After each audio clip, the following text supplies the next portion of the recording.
Assalamualaikum warahmatullahi wabarakatuh. Kami akan berkongsi berkaitan tajuk tokoh pemangkin sosiologi. Kami terdiri daripada 5 orang ahli iaitu saya sendiri, Cik Muhammad Izzuan bin Ibrahim, Wan Ahmad Azman bin Wan Yaakob, Nur Anis Zulaika binti Mahmud, Nur Anisah binti Omar dan yang terakhir iaitu Maryam Nabilah binti Azhar. Kita sedia maklum bahawa sosiologi bermaksud kajian saintifik mengenai masyarakat manusia dan interaksi sosial. Ianya memfokuskan kepada hubungan sosial, bagaimana sesuatu hubungan mempengaruhi tingkah laku dan juga bagaimana masyarakat berkembang dan berubah. Terdapat beberapa tokoh yang terlibat dalam sosiologi iaitu Auguste Comte, Karl Marx, Herbert Spencer, Max Weber, Emile Durkheim dan juga Ibn Khaldun. Saya akan menerangkan berkenaan dengan tokoh Auguste Comte. Mari kita kenali tokoh Auguste Comte. Okey, Auguste Comte telah dikenali sebagai the father of sociology kerana beliau telah memulakan penggunaan istilah sosiologi dalam bukunya The Course de Philosophie Positive. Beliau berpendapat bahawa sejarah manusia adalah dengan mengikut susunan yang mematuhi hukuman tertentu. Okey, selain itu, beliau telah menyatakan 3 peringkat perkembangan teori yang berturut-turut. Okey, berdasarkan artikel yang saya perolehi ini telah kita boleh kaitkan dengan peringkat perkembangan yang dinyatakan oleh Auguste Comte, iaitu peringkat teologi yang mana semua peristiwa diterangkan melalui kejadian supernatural, benda semula jadi yang diberikan taraf kemanusiaan dan kepribadian oleh manusia primitif. Okey, selain itu menurut Comte, manusia ni bergantung pada pemikirannya dalam memahami dan memberikan erti kepada peristiwa dan persekitaran yang didudukinya. Okey, pada peringkat metafizika pula, tidak jauh beza dengan teologi kecuali dewa dan semangat yang bersifat perseorangan yang telah membawa kepada kepercayaan terhadap semangat yang abstrak seperti zat dan kuasa. Okey, kita boleh kaitkan artikel yang telah saya perolehi dengan peringkat perkembangan teori teologikal dan juga metafizika yang berdasarkan supernatural dan zat dan kuasa. Okey, sedikit penambahan dalam peringkat saintifik. Menurut Comte, manusia memperhatikan alam secara objektif dan tenang dalam mencari hukum kewujudan bersama-sama. Selain itu, Auguste Comte juga berpendapat bahawa masyarakat boleh dianggap sebagai satu bentuk organisma. Saya membuat kajian yang bertajuk Thomas Piketty, Hero Baru Dunia Ekonomi. Thomas Piketty mempunyai persamaan dengan Karl Marx. Kita dapat lihat di mana Karl Marx merupakan seorang ahli falsafah terkenal dengan teorinya dalam ekonomi. Begitu juga dengan Thomas Piketty yang merupakan seorang ahli ekonomi yang memfokuskan kekayaan dan ketidaksamaan. Beliau menerbitkan sebuah buku bertajuk Capital in the 21st Century.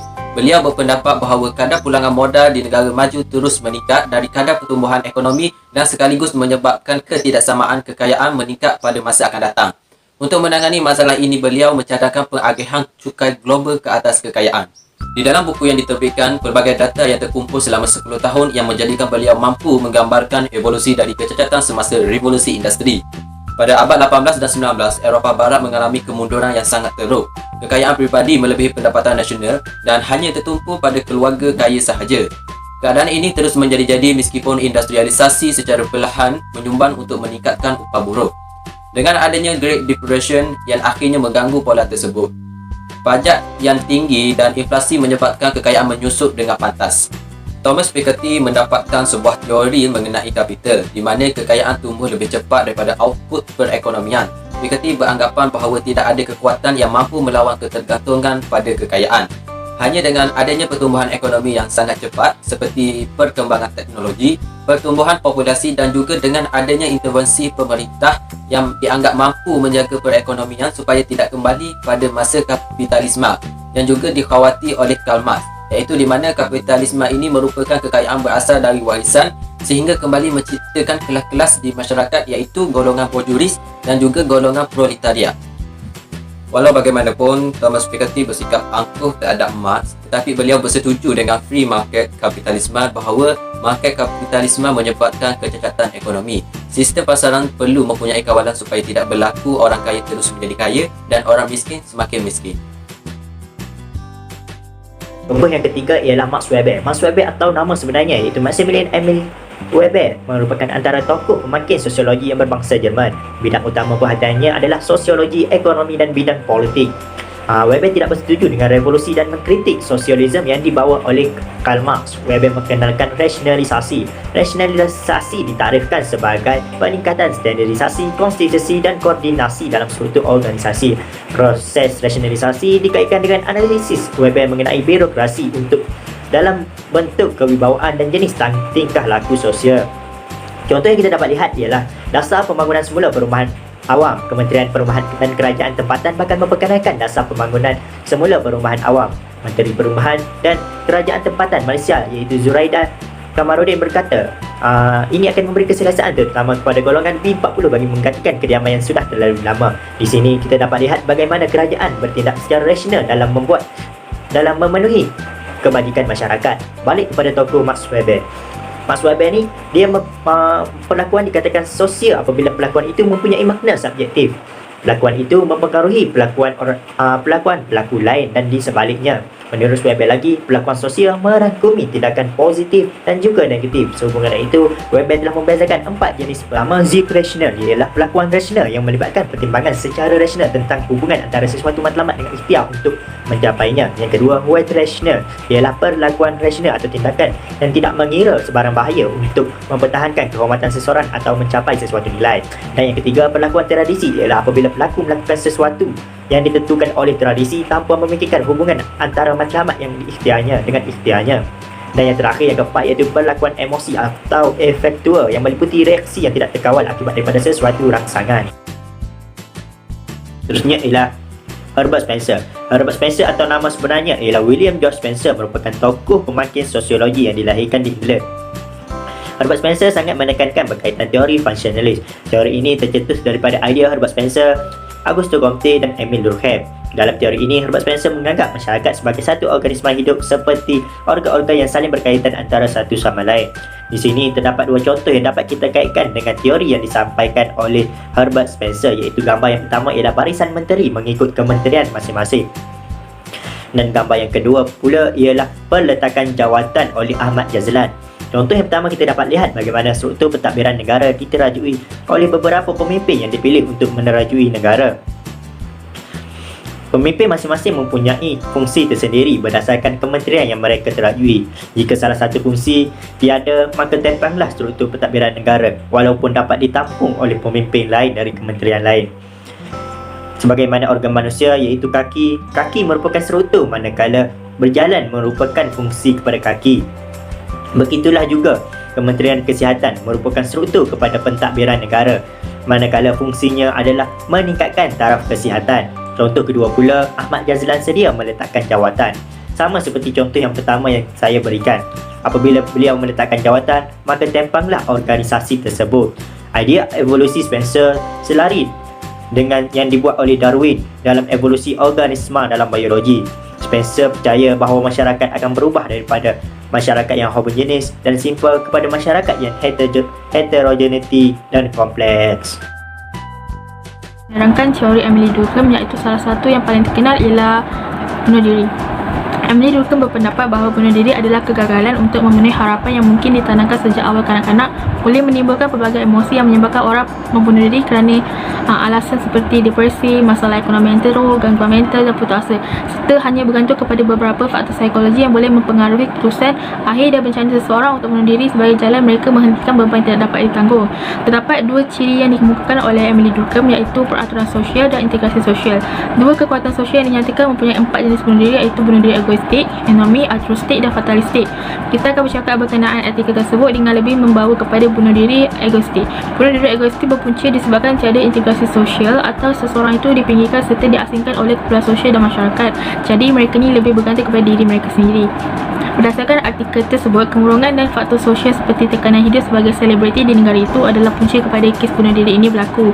Berdasarkan latar belakang ini, kes bunuh diri yang dilakukan oleh artis Korea tersebut adalah sejenis bunuh diri egoistik yang dikemukakan oleh Emile Durkheim. Hal ini kerana bunuh diri egoistik berlaku apabila individu mempunyai interaksi sosial yang rendah dan sering bersendirian. Kes ini berlaku kerana artis tersebut merasakan bahawa kepentingan kesatuan sosialnya lebih besar daripada kepentingannya sendiri, dengan beranggapan dia tidak mampu untuk memenuhi harapan yang diinginkan dalam kehidupan sehariannya dan masyarakat, lalu mengambil keputusan untuk membunuh diri. Oleh itu, bunuh diri ini dianggap sebagai penyelesaian untuk membebaskan diri dari kesunyian yang perkara ini membawa Durkheim dengan menunjukkan bahawa jenis bunuh diri ini sering berlaku di kalangan mereka yang punya ikatan kumpulan agama, sosial dan masyarakat yang rendah. Kesimpulannya, peningkatan bunuh diri di dunia menjadikan bunuh diri ini tidak asing lagi dengan dunia kini, terutama pada warga masyarakat negara Korea Selatan, kerana setiap tahun jumlah angka kematian akibat bunuh diri sering meningkat dari tahun ke tahun. Bunuh diri bukanlah tindakan individu, ia adalah tindakan sosial di mana mereka merasakan diri mereka tidak mendapat sokongan daripada masyarakat, maka mereka maksudnya macam mereka tak ada orang yang peduli dengan diri mereka. Jadi perkara ini akan menyebabkan kemurungan yang boleh membawa kepada bunuh diri. Maka setiap yang telah dijelaskan teori Emily Durkheim menyatakan bahawa keadaan bunuh diri ini berhubung kait dengan bagaimana seseorang itu diintegrasikan dalam kumpulan sosial dan sejauh mana masyarakat mengatur tingkah laku individu tersebut. Seterusnya, saya memilih akhbar sinar harian yang bertajuk Kita Semua Ialah Rakyat Malaysia. Saya memilih akhbar ini kerana terdapat idea serta pandangan seorang tokoh yang amat hebat dan dikenali ramai, iaitu Ibnu Khaldun. Tetapi sebelum itu saya akan menceritakan terlebih dahulu sedikit mengenai latar belakang beliau. Ibnu Khaldun merupakan seorang cendekiawan Islam pada abad ke-14. Beliau merupakan seorang pelopor dasar-dasar sejarah dan sosiologi. Beliau juga merupakan pemikir dalam bidang ekonomi, politik dan kemasyarakatan. Tambahan lagi, beliau telah mencipta satu karyanya yang terunggul, iaitu Mukadimah, atau maksudnya adalah pendahuluan sejarah. Di dalam karya tersebut, Ibnu Khaldun memberi banyak penerangan mengenai ilmu sains, masyarakat manusia atau sains sosiologi. Kembali semula dengan suratan akhbar yang dibentangkan ini, terdapat satu kandungan yang menarik perhatian saya serta berkait rapat dengan idea Ibnu Khaldun. Ayat yang dinyatakan ialah, walaupun kita berbeza dari segi kaum, warna kulit, kebudayaan dan bahasa, tetapi anggota dan organ yang terdapat dalam badan kita adalah sama. Janganlah kerana mempunyai pendirian yang berbeza, kita sanggup lupa kita adalah rakyat Malaysia. Menurut Ibnu Khaldun, sifat manusia seperti kemarahan, kebiadaban, revolusi, perasaan setia kawan dan pemberontakan sehingga mengakibatkan terbentuknya kerajaan negara dan rakyat. Maka disebabkan ini telah wujud pelbagai kegiatan serta aspek ilmu pengetahuan perubahan yang dialami oleh manusia itu sendiri. Ibnu Khaldun juga mengeluarkan satu pendapat, iaitu masyarakat adalah satu kesatuan yang mempunyai kesamaan realiti yang berhubung kait antara satu sama lain. Selain itu, saya memilih akhbar sinar harian yang bertajuk Ekonomi Malaysia berkembang 5.9% pada 2017. Dalam akhbar tersebut, terdapat salah satu idea daripada Ibnu Khaldun dan beliau berpandangan bahawa manusia memerlukan pengetahuan ekonomi untuk memenuhi misinya di atas muka bumi ini. Manusia juga perlu menjauhi perbuatan jahat, sebaliknya perlu mengikut ajaran Islam dan mengutamakan kehidupan akhirat. Selain itu, Ibnu Khaldun juga berpendapat kerajinan, kerjasama, kesederhanaan serta keadilan merupakan tulang belakang bagi asas kekuatan bagi sesebuah ekonomi. Kesan daripada idea Ibnu Khaldun ini, ekonomi Malaysia pada tahun 2017 telah meningkat dari segi pertumbuhan sebanyak 5.9%, lebih tinggi berbanding 4.2% yang dicatat pada tahun 2016. Kesimpulan, kita diperkenalkan dengan 6 orang ahli sosiologi yang mempunyai idea yang tersendiri dalam memberikan sumbangan dan perkembangan ilmu sosiologi. Walau bagaimanapun, terdapat ramai lagi ahli sosiologi Islam dan Barat yang lain. Antara ahli sosiologi Islam yang lain ialah Ibn Battutah dan Ali Syariati yang membincangkan soal hukum sosial dan perkembangan masyarakat pada zaman mereka.